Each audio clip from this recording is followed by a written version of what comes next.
Monsieur le Président de la Commission des Finances, cher Claude, Mesdames et Messieurs les parlementaires, Monsieur le Président de l'Agence nationale de la cohésion des territoires, cher Christophe Bouillon, Mesdames et Messieurs les présidentes et présidents d'associations d'élus, j'ai notamment vu Louis Nègre, mais également Gilles Averrousse, Mesdames et Messieurs les présidentes et présidents d'intercommunalités, Mesdames et Messieurs les élus, Mesdames et Messieurs les cadres et collaborateurs de collectivités territoriales, Mesdames et Messieurs, et surtout, chers amis, je vous souhaite la bienvenue à notre 33e Convention des intercommunalités de France, ici à Orléans.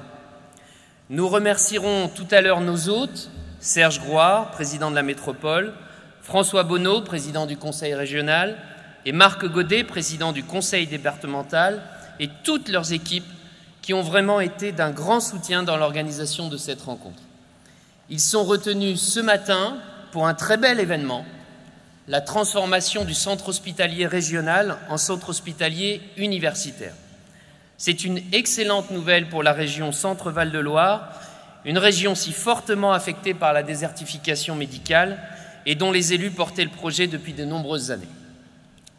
Cette bonne nouvelle, malheureusement, ne parviendra pas à éteindre la tristesse qui nous accable face au drame qui se déroule au Proche-Orient.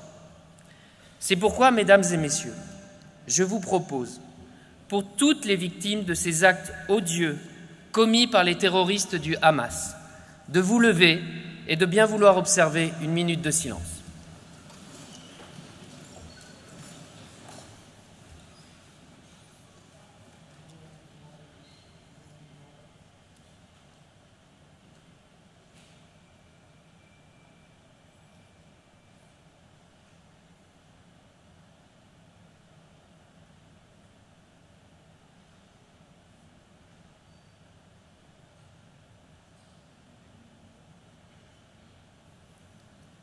Je vous remercie.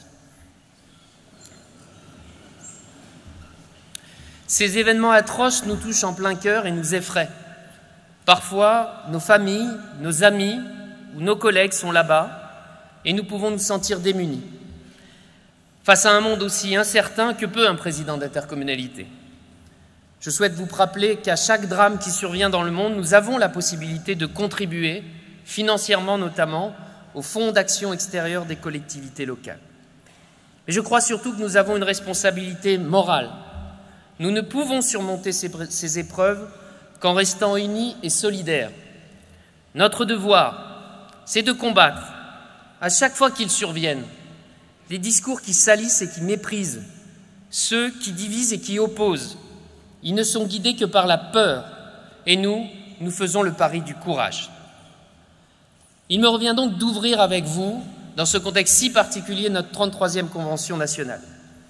Vous me permettrez de vous remercier une nouvelle fois, toutes et tous, pour la confiance que vous nous avez renouvelée hier lors de notre Assemblée générale. Soyez assurés qu'avec toute l'équipe du Conseil d'administration, du Conseil d'orientation, du Bureau, et particulièrement avec Sébastien Miossec et Virginie Carolo-Luttrau, nous mesurons la responsabilité qui est la nôtre. Mais je veux aussi vous dire l'immense plaisir que nous avons à conduire l'action de notre association et à parler en votre nom. Le plaisir de porter la voix de notre millier d'adhérents, urbains ou ruraux, des Outre-mer ou de la France hexagonale, de toutes les régions de France. Nous travaillons ensemble pour l'intérêt de notre pays, de nos bassins de vie et de nos habitants. Nous sommes et serons toujours des faiseurs d'union, des animateurs de l'action publique territoriale et des serviteurs du fait intercommunal dans son unité et sa diversité. Ce fait intercommunal, nous le portons ensemble depuis 1989, dans la foulée de Marc Sancy, avec Daniel Delaveau, Charles-Éric Lemédian et Jean-Luc Rigaud, que je vous demande d'applaudir qui sont présents dans la salle. Nous avons eu à cœur d'inscrire notre association non pas comme une association de plus, mais bien comme une véritable plus-value au service des territoires et de notre pays. Je voudrais à ce moment avoir une pensée tout particulière pour notre élu préféré du Val-de-Loire, notre cher Charles-Éric Leménian. Charles-Éric, tu es et resteras un pilier d'intercommunalité de France et nous te devons beaucoup. Et encore une fois, nous te disons merci.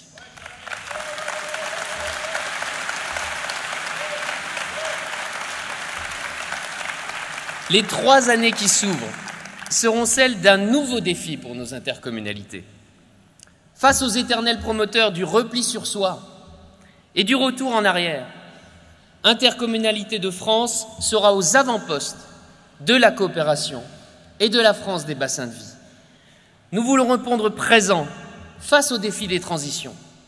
Nous prendrons notre part, nous assumerons nos responsabilités. Nous ne serons pas de ceux qui se plaignent, qui revendiquent ou qui protestent, comme disait Jacques Dutronc. Nous saurons saisir des opportunités en vous défendant avec force auprès du gouvernement et du Parlement et en montrant que demain, encore plus qu'hier, l'intercommunalité est une réponse pertinente aux enjeux que traverse notre pays. Je sais que le sujet des transitions est immensément difficile. Nous sommes en première ligne et il y a urgence. Je ne souhaite pas préempter les débats de la matinée et comme j'aurai à nouveau l'occasion de m'adresser à vous tout à l'heure, vous m'excuserez d'être bref. Mais l'urgence climatique est là. Nous manquons d'eau ou alors elle ravage nos territoires. Notre dépendance aux énergies fossiles, en plus de leur impact sur le climat, nous met à la main de pays qui ne partagent pas nos valeurs et de mouvements spéculatifs incontrôlables. Notre parc de logements, en plus des passoires thermiques, souffre de la vacance à certains endroits, quand ailleurs le marché est extrêmement tendu. Nos mobilités doivent se réinventer pour décongestionner nos villes. Notre agriculture est mise au défi de l'évolution climatique, mais aussi des cultures et des pratiques. Tous ces enjeux représentent un défi. Ils sont aussi pour nous une opportunité de repenser nos manières d'agir et de conduire nos politiques publiques. Nous pouvons voir dans ces difficultés une mise à l'épreuve de nos mandats, oui, mais aussi une formidable occasion de montrer que face à ceux qui doutent de l'action publique, nous avons collectivement une part de la solution.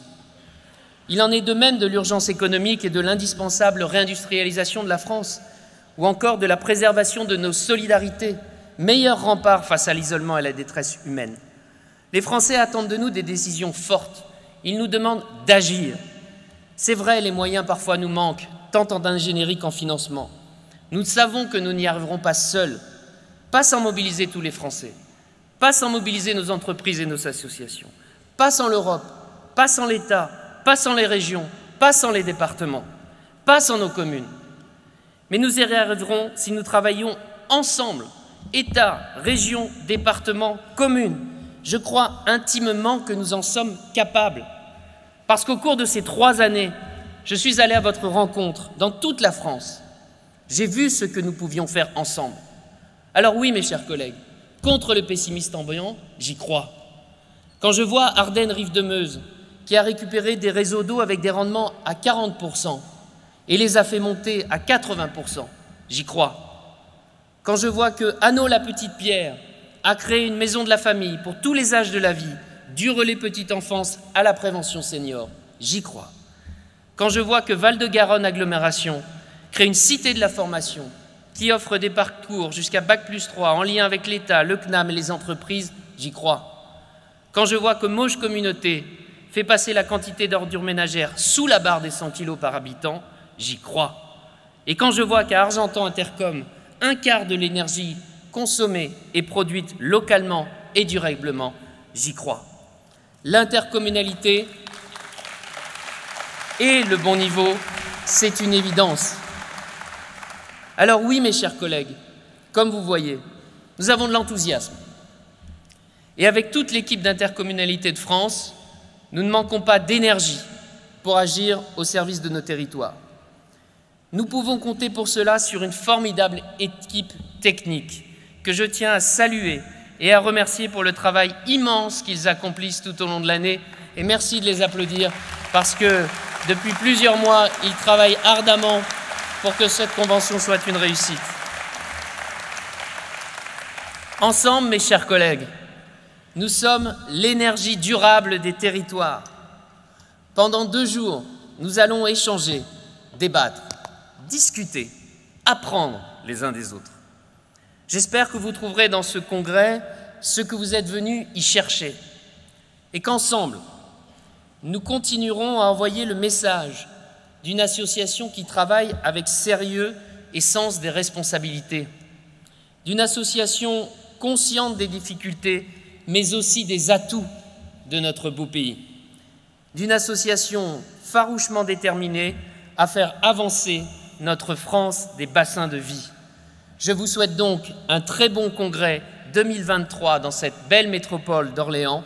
Et pour conclure, je n'aurai donc qu'un seul mot, au travail.